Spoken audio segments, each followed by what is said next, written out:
Hello folks, this is Sula speaking. You're listening to another video for Teamfight Tactics. This is actually taken from another solo game, and in this game we're going to be looking at one of those team compositions that's been around since the release of the set. It is looking at Dominators as played together with Black Rose. This is something that was very overtuned when the set initially released at the start of set 13. That was largely because Black Rose as a trait was, for whatever reason, released in like this crazy overpowered state. That has been nerfed down to a more reasonable level, but the combination of playing Black Rose plus Dominators is still pretty viable. It's something that requires a lot of econ because it's a team comp that requires a lot of 4 and 5 cost units to put together. So it's one of those builds where you kind of have to be wealthy and be in a good position to play it, but it's like if you can put all the pieces together, then it does tend to end up being pretty strong. All right, as I said, this is just taken from a normal game. For once, I actually have had a chance to play some TFT, and the reason for that has been while I'm on paternity leave here with our new baby, Charlie. As a lot of you watching this know, he's almost 6 weeks old at this point as I'm recording this.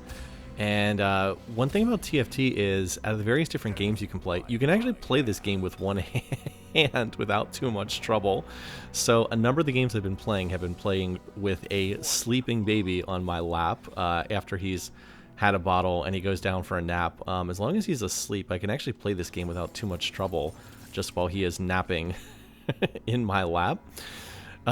Anyway though, so yeah, this was one of those games. I had a little sleeping baby in my lap while I was playing this, and yeah, you can play this game with just the mouse, and it works pretty well. Okay, so getting back to the flow of things here, as I said, we're going to be playing a Dominators game here. Our portal is a powder portal, which means something is going to happen on 3-5 after stage 3 carousel. And then we get our initial augment here, and I actually intended to take Clockwork Accelerator here. I was going to go ahead and take this. I was like, all right, Clockwork Accelerator, that's just like generically a good augment. But then I accidentally re-rolled it, and I was like, oh man, I actually meant to click on it. So I ended up taking this instead, the Shimmer Scale one. It's going to give me a Shimmer Scale item. And I fell back on that hoping that Mogul's Mail would be an option. And thankfully, Mogul's Mail was an option because the other two were for AD based options. You had the Gambler's Blade, which gives attack speed. And then the other one was the Collector, which is an AD-based item. The thing about playing Dominators and Black Rose is this is pretty exclusively a magic damage-focused comp, so none of those would have been that helpful. So the Mogul's Mail I just end up grabbing, and I'm going to stuff it on Darius as a frontliner, and it's going to provide me with a little bit of extra frontline here. Basically, this item gives you additional armor, magic resistance, and health as you get hit. It stacks up to 35 times. And if you get all 35 stacks, it drops a gold coin. So it is a money-generating item. However, as you noticed in that fight, Darius died before he got the 35 stacks, so it didn't actually do anything in that fight. I mean, it did give him some raw stats, but basically you need the unit to survive to the 35 stacks, or else it doesn't really do all that much for you. Still, I didn't have much in the way of frontline. This item gave me some additional frontline, so it's actually not that bad in that regard. All right, for the rest of my team, the reason why I decided I wanted to play Dominators in this game is it comes down to the drops that came off the minion round. I had an early Cassiopeia drop, and then I also was able to find an early Ziggs in my store. And this is part of why, as I said, Dominator is kind of hard to play in this game. The big reason being that there are no one-cost Dominator units.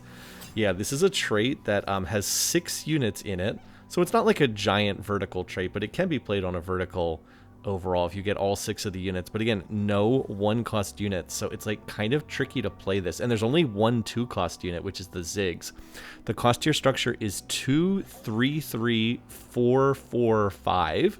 2 cost, 2 3 cost, 2 4 cost, and a 5 cost. So, you know, if you can hit all those units, as you can imagine, those are all very expensive late game units for the most part. Obviously, you'd expect 6 Dominators is going to be pretty good, but it's tough to make it there because there's so many expensive units. By the way, this round Darius fortunately did manage to get the gold generating stack there. So you normally can't play this right out of the gate. You kind of need to have the right conditions to play it, or play something else as a transition comp. By the way, hitting Darius 2-star here is a very big deal because that means it's going to be much easier for him to get the stacks on that Mogul's Mail. So the reason why I thought I could play this is I got the early Cassiopeia drop, and she is one of the 3-cost Dominators. And then I also had the Ziggs appear as well, so that was pretty fortunate to get them.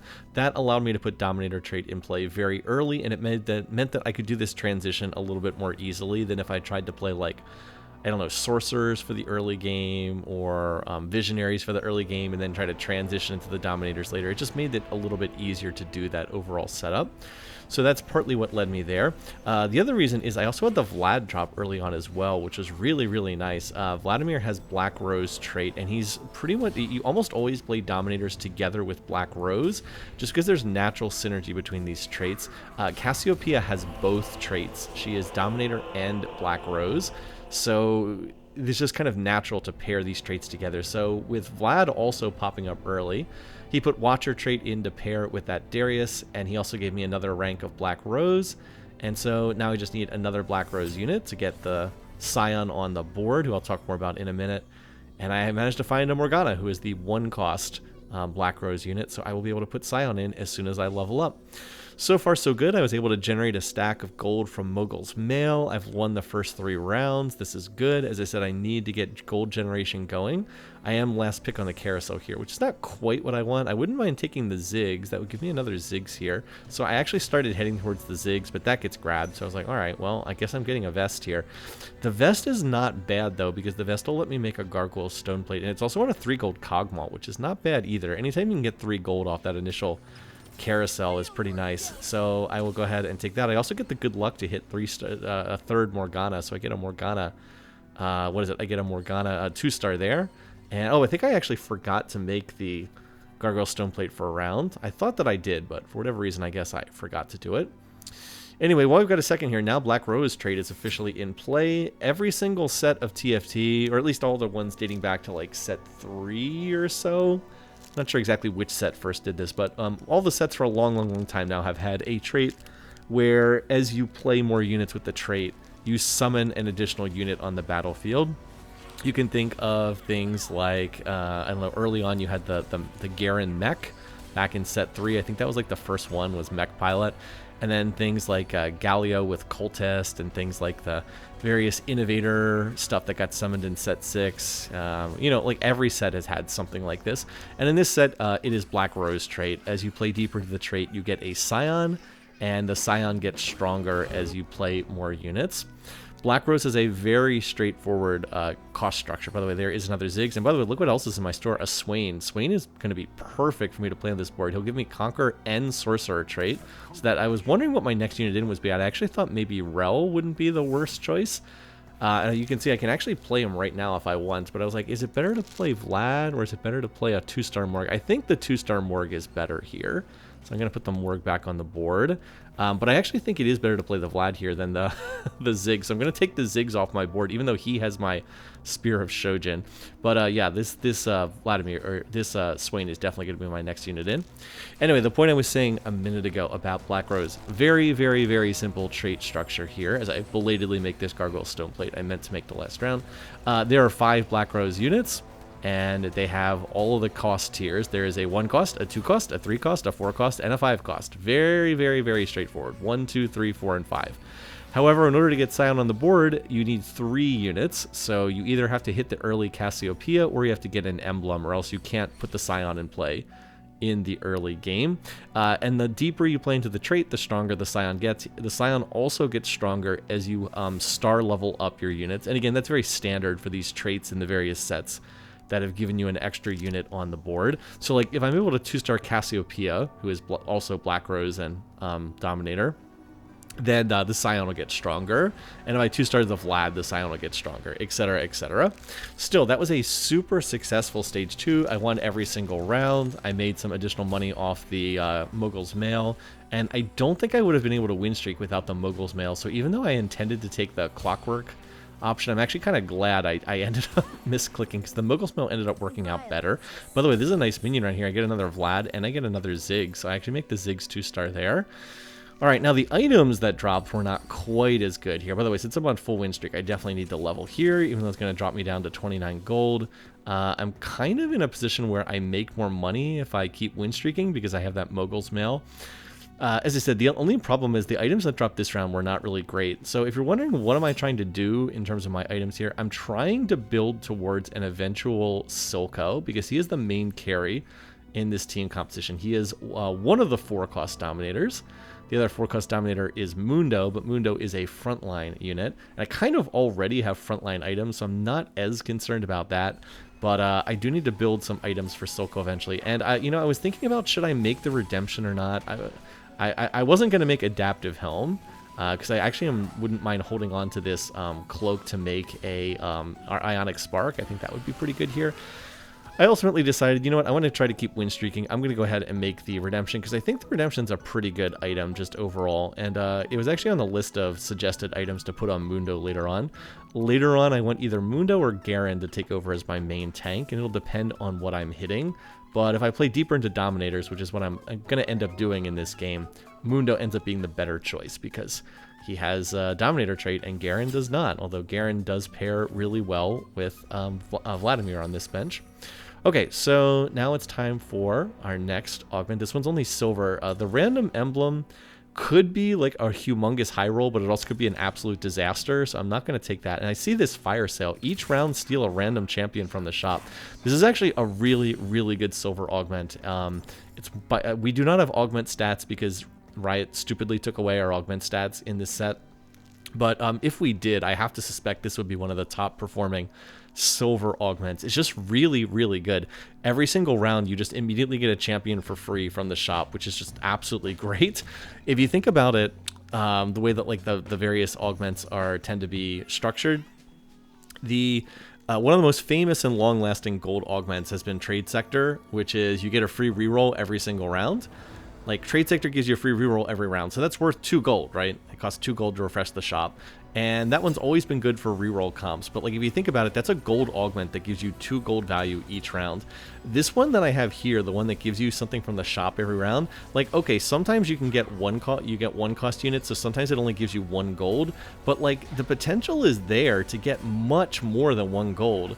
Like you can easily get 2, 3, 4 cost units, and like the longer the game goes on, the stronger the augment gets as well, because like once you get up to like level 7, level 8, you're gonna be getting like 3, even 4 gold average. Like this round was a dud. I got a Lux from the store. Okay, only gave me 1 gold.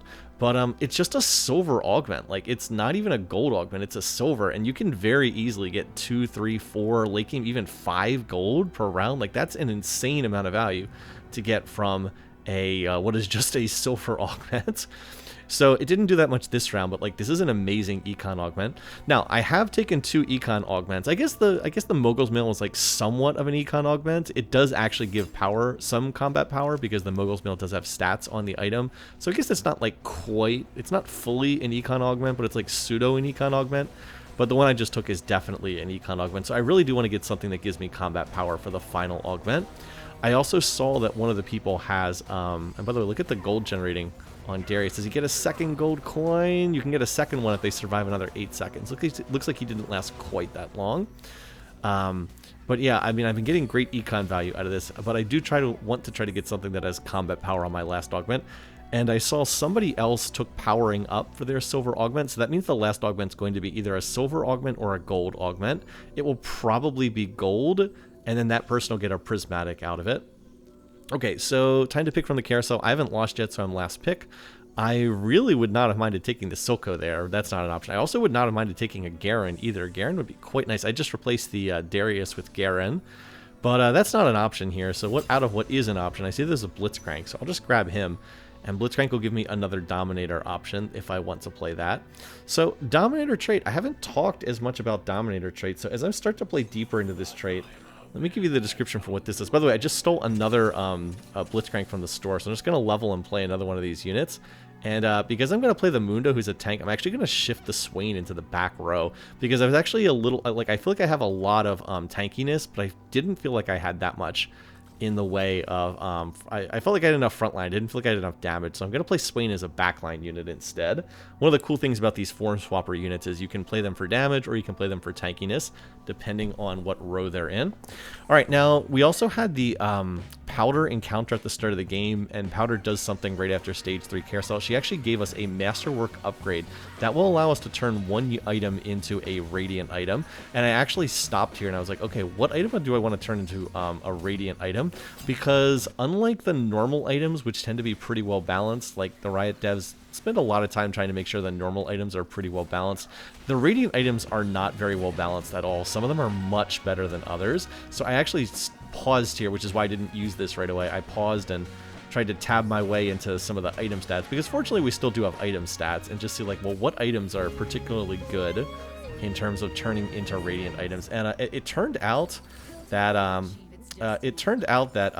Redemption is actually a really good Radiant item, because it increases the benefit of the healing aura, and it also extends it out to 2-tile range, which is really, really good. It actually was like one of the top 2 or 3 of the Radiant items in the data that they had right now. So I'm ultimately going to do that on like the next round. I'm going to turn the Redemption into a Radiant Redemption, and then it extends the healing aura. I believe the Radiant Redemption heals for 25% of missing health every 2 or 3 seconds, and it does it in a 2 hex range. So if you have a tanky frontline, which I'm definitely going to have here, because like I'm planning on playing I'm planning on replacing Darius with Garen once I find Garen, and then I want to play Mundo, I want to play the Blitzcrank, I want to play the Scion, like I'm going to play the Vlad, like I'm going to have a lot of tanky frontliners. I could play the Swain up there on the front line if I needed to.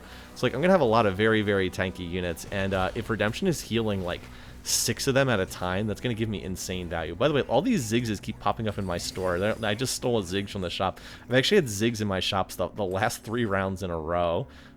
Yeah, heal allies within 10% for 25% of their missing health every 2 seconds. That's insane. If I'd known I was going to get all these Ziggs, I would have just gone for Ziggs 3-star, but I did not know I was going to hit that many Ziggs. By the way, look at my economy here. I'm almost level 8 already, because I've won so many rounds, and I've also had the Mogul's Mill generating me extra income, and I've been stealing a free champion from the shop every round. I am extreme. And look, another Ziggs. I would be at 7 Ziggs if I had picked them all up, but I did not think I was going to hit that many Ziggses. All right, and then Cass pops up in the store. By the way, that silver augment works on every round. It's not even just on combat rounds. You steal something from the shop even on non-combat rounds as well. All right, so I'm going to go level 8 here. I'm going to put in the Blitzcrank, and then that's going to get me up to the 4 Dominators. And then I wasn't sure if I wanted to sit here or not, but I think I ultimately did end up rolling some gold, because I wanted to try to maintain win streak. There's a Savika, but I can't really use that. There's another Ziggs, by the way. There's a Rumble. Sadly, this is not a board that and a Jace. I actually realized, I was like, you know what, I actually can play the Jace for Form Swapper. That's actually probably pretty good here. But unfortunately, I have not hit the unit I most wanted to find, who was Silco. And then in addition to him, I'd also like to try to find Elise, because she is another 4-cost Black Rose unit, and Garen would also be nice as well. By the way, I thought I was going to win this fight, but then the 3-star Maddie just instantly snipes the Ziggs back there. I think if Ziggs had been on the other side, I actually think I might have won that fight. But win streak does come to a close, so womp womp. And now we have our next augment. So as I said, I really do want to get some kind of a combat augment here, so I'm looking at the different options here. Could be Blazing Soul. It's not today. That doesn't fit. Inspiring extra. Okay, Mana Flow. Units that start in the back row gain an additional 4 mana per attack. That actually is not bad. I'll just go ahead and take that. And then I want to get this Jace on the board, so I'm going to take Morgana off the board temporarily. I was like, can I do better than that? So this does remove Scion, but I feel like Jace is pretty good to have. And then I hit Mundo 2-star, so I was like, all right, that was very, very early to hit Mundo 2-star. I'm just going to move all these items that Garen was holding over there. And then I could probably just take Garen off the board and play the Morgana, which is probably going to be better to put the Scion back onto the board. But for right now, I'm going to continue to hold here. And the main thing I hit there was the Mundo. The Mundo makes my board so much stronger to have 2-star Mundo. Okay, so I tried to get to this earlier, and then there was just too much stuff going on in the game. But Dominator trait. What does Dominator trait do? It basically does 2 things. First one is, at combat start, Dominators gain a shield for 15 seconds. So in that regard, it's kind of a tank trait. You get a shield. Right now at Dominator 4, the shield is for 500, so they all get a shield. That is kind of the less interesting part of the trait. Here's the more interesting part. When Dominators cast their ability, they gain stacking ability power based on the mana spent, and as you play deeper into the trait, they gain more ability power. So if a unit has low mana, they will gain ability power when they cast, but they're not going to get a whole lot. If they have a higher mana cost, they will get more ability power, and then it'll depend on how expensive it is. By the way, I find a Garen there, so I was like, all right, well, Darius, I'm just going to take you out. I do lose Conqueror trait for this, but that's kind of like whatever. Conqueror trait wasn't really doing that much for me. And Garen is a much better Watcher unit to have on there than the Darius. So right now I'm at Dominator 4, and Dominator 4 gives you 45% of ability. The ability power gain is 45% of the mana spent. So like take Ziggs for example. I think his mana cost is 60. I'm not 100% sure on that. Let's just say it's 60 for the time. Wait, hold on. I'll just look him up here. Actually have the cheat sheet. It is 60. Wow. Glad I remembered that. So if you get 45% of 60, that is like 25 ability power or something like that. So every time he casts, he gets around 25 AP, something like that. And then that'll scale throughout the fight. So that's one of the things about Dominators is they can be deceptively strong because they scale as the fight goes on. The longer the fight, you kind of want them to be stall comps. By the way, this person's board kind of kicked my butt. First really bad loss I've taken in this game. But yeah, as I said, so they kind of scale throughout the fight, and the longer the fights go on, the stronger they get. So you have to be a little bit careful when dealing with those boards. In any case, that does mean that it's really important to get very strong frontline with them, because you want time for them to scale up their abilities as they cast round after round. There is a LeBlanc on this carousel, and I dearly would have liked to have gotten a LeBlanc there, but sadly that was not a possibility. So that all gets grabbed up, and on this carousel I was like, well, I guess I'm getting a glove. Did I want a glove? No. In fact, the items I have right here are kind of like, I don't really like the items I have here that much. I suppose I could do a guard breaker. It's not really what I'm looking for here. I also decided I would just go to level 9 here. I have 75 health, and I think my board is not that bad. We're still struggling in terms of offense more than anything else. I need to try to find Silco in particular, because he's going to give me more offense. I also do not have Silco, and I don't have... I also do not have Elise right now. In addition to any of the 5-cost units. I don't have any of the 5-cost Dominators or Black Rose units. 5-cost Dominator is Mordekaiser, 5-cost Black Rose is LeBlanc.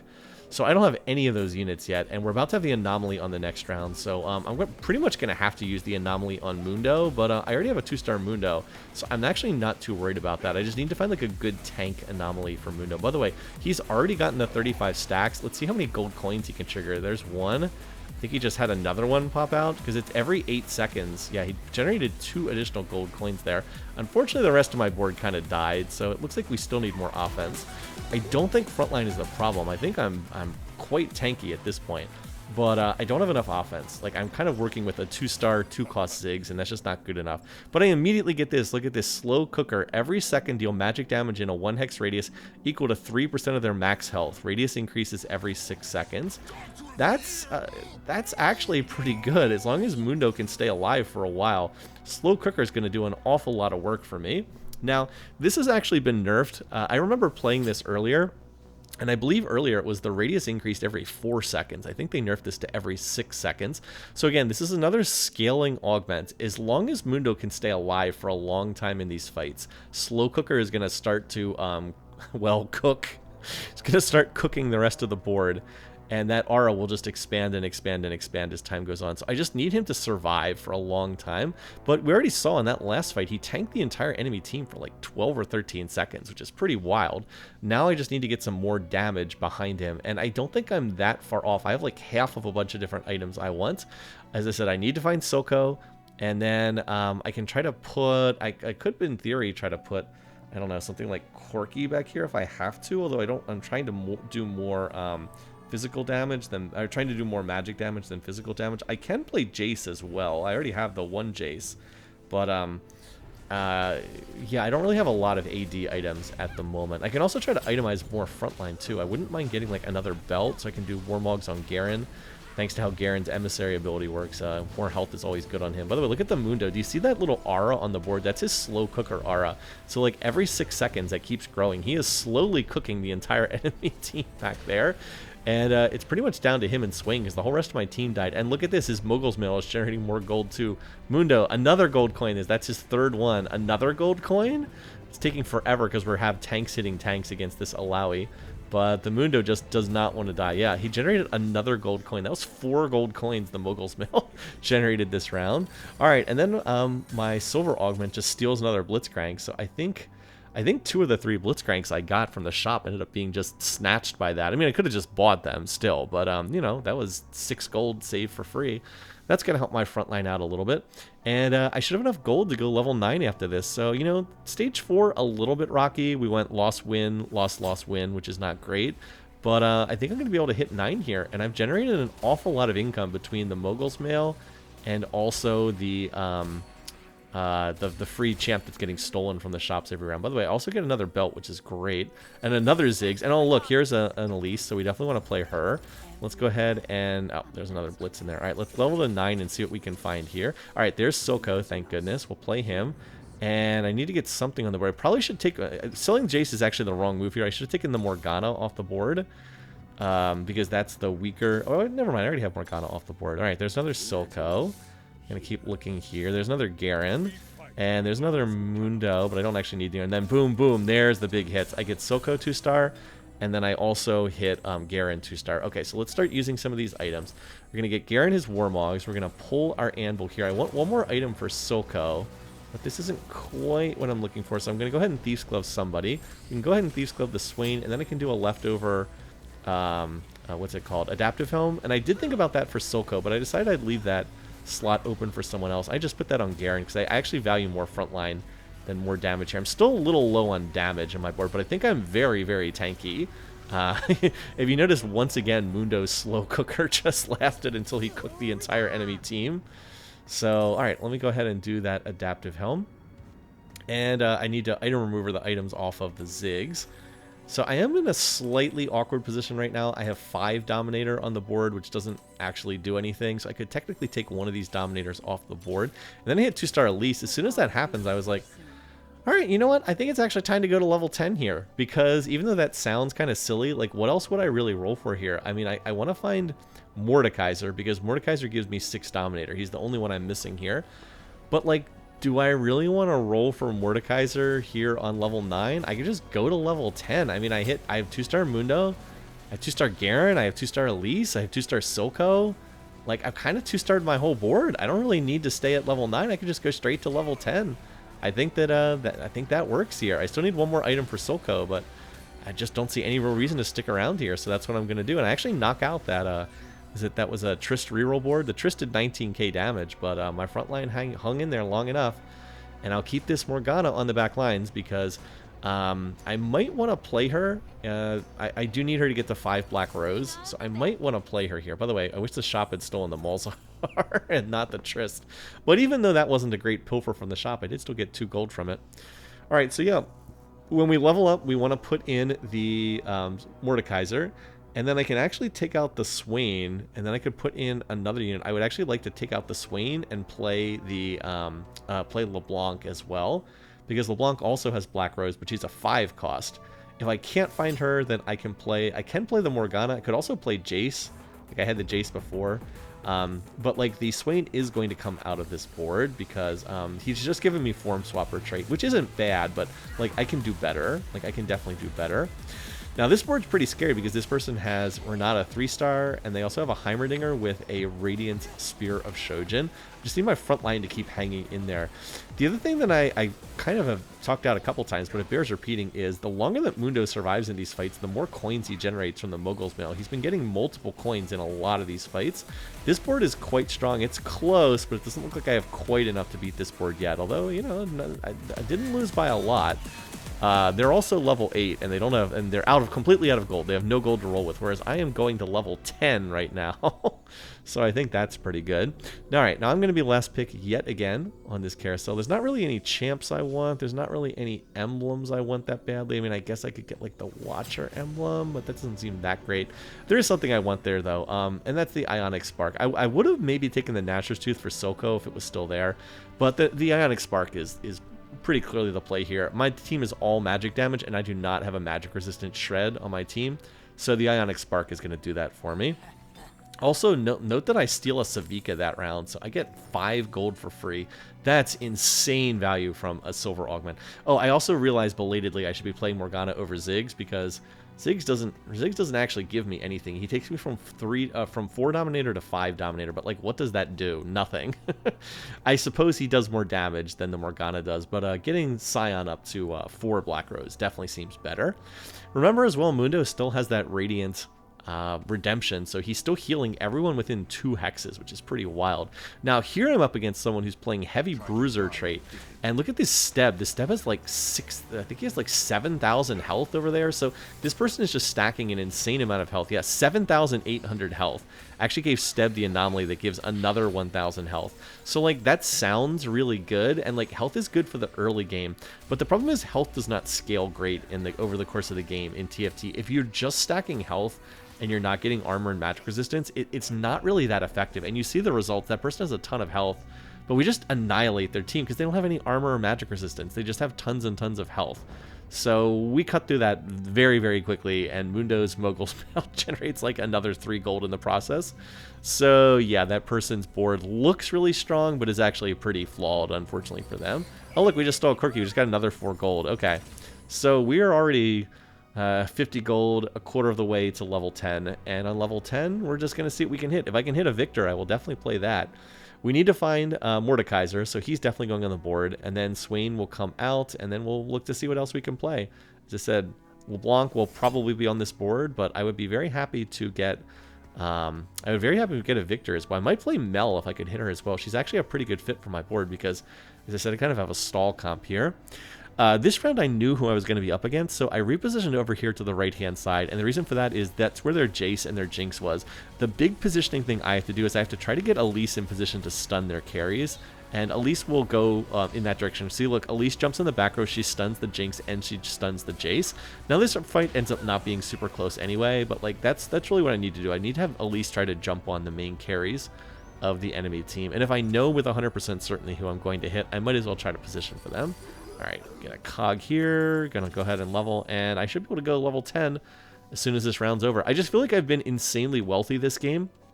Obviously, win streaking and winning the first 10 rounds of the game had a huge amount to deal with it, but just in addition to that, the Mogul's Mail plus the I can't keep forgetting the name of this augment, but the silver one that steals a champion every round, the combination of those two things has been giving me probably like about 4 or 5 additional gold every single round, and it just has made me so rich in this game.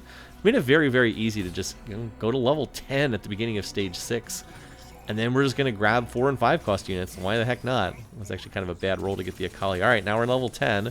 Let's see what we can find here. So I'll put this back on the board. We need to find Mordekaiser. Alright, well, there he is. And there's also a LeBlanc. We need to play LeBlanc too. So we will take out the Morgana, and now we need to take out the Swain. There we go, and let's just see what else we can find. I will grab additional copies of my main carries. I'm going to grab additional Silcos and Mundos and just see if I can hit any of them. By the way, I'm still getting more Ziggs in my shop. Pretty insane. I definitely could have had 3-star Ziggs in this game, but didn't know I was going to hit that many Ziggs. So I wanted one more item for Silco, and I decided I would take the Death Cap. I think that's pretty good here. I would like him to have slightly more attack speed. Death Cap is not great on Dominator units because Dominators, remember, every time they cast, they already get ability power. They don't really need more ability power from Death Cap, but like, it's not a bad item. Nashers would probably be a little bit better here, but I'm reasonably pleased with that. And yeah, so I kind of destroy that other person I was up against. And alright, we pull for a LeBlanc. We'll grab that. I put the Thief's... Oh, there's a Warwick, but Warwick's not the unit I want, unfortunately. But alright, there we go. That takes me to 6 Silcos. So I have realistic odds to 3-star Silco. Nobody else is playing him in this lobby. And here on level 10, look at those odds for the 4 costs. I have 40% odds for the 4 costs and 25% odds for the 5 costs here on level 10. I so rarely get to level 10. I'm kind of not used to being there. But like, I have 6 Silcos. I have a 4th Mundo. I'm just going to hold any of them that I see. I just hit 2-star LeBlanc, so LeBlanc is not itemized, and she's not a Dominator unit, but she will make the Scion stronger, and she's a nice utility unit. She puts chains on the enemy units that increases how much damage they take from all their sources, so she's a nice little utility unit. And if I could hit 2 more Mordekaisers, That would be really nice as well. Mordekaiser with 6 Dominators is pretty terrifying. I am playing, as you see, I knock out the Bruiser player. I'm playing Mordekaiser in the back row, so he generates additional mana on each auto attack. By the way, a 5-goal steal there is just awesome. All right, there's another Mordekaiser, and there's another Mordekaiser. All right, well, now we have 2-star Mordekaiser. He, if you remember, my 3rd augment did give me additional mana per auto attack from units in the back row. It's actually kind of like they all have a bonus Shojin, because I think they get 4 additional mana per auto attack. So, yeah, I mean, 2-star Mordekaiser in a 6 Dominator board with even with the Thief's Glove instead of, like, real items. I mean, he's still going to be an absolute monster in these fights. So now I kind of have another damage source. I've had Soko for a while. I've had Mundo for a while. But now I have another damage source in the Mordekaiser, and it's just going to be very hard for enemy teams to kind of shut down all of these threats at once, because I just have too many. Look at Mordekaiser. Boom. He's going to start hitting the back line. Boom. Boom. It's so satisfying when he just starts smacking people with his mace. I mean, he will die in this fight, but, like, Soko is still very much alive, and yeah, I mean, that fight was not particularly close. So we win that one pretty easily, and then my Ghost is actually tearing through another player over here, so I'm going to knock out another player with my Ghost. And yeah, there we go. So now it's down to just me and this one other player. So let's see what we can get on the carousel. There's not a ton that I want here. Not a lot of particularly good items. So I was like, all right, you know what? We'll just take more frontline here. We'll get the Warmogs and just slap that on another frontliner. I can slap it on Elise, and that actually makes it much more likely she will cast. Much more likely that she will get her ability off, get that stun before she dies. So, all right, we'll put that on her. Now she has like 1 billion health as well. And again, I'm just going to try to grab 4 costs, see what I can hit here. But never mind. Other player just quits the lobby. I guess they did not like what they saw in that game. So yeah, a pretty smooth finish to this game. I was actually shocked how easy it was to get to level 10, but I was generating so much gold in this game. It really shows the power of some of those econ augments between the Mogul's Mail and also having the thing that stole champions from the store. Still, the MVP of this game was Mundo. Mundo was absolutely awesome. He just carried my team throughout most of the game. And then I just got to level 10 and played 4 and 5 costs, so pretty simple from there, GG. Anyway, thanks for watching. Thanks for listening. Hope you enjoyed this. Until next time, take care, folks, and I'll see you again soon.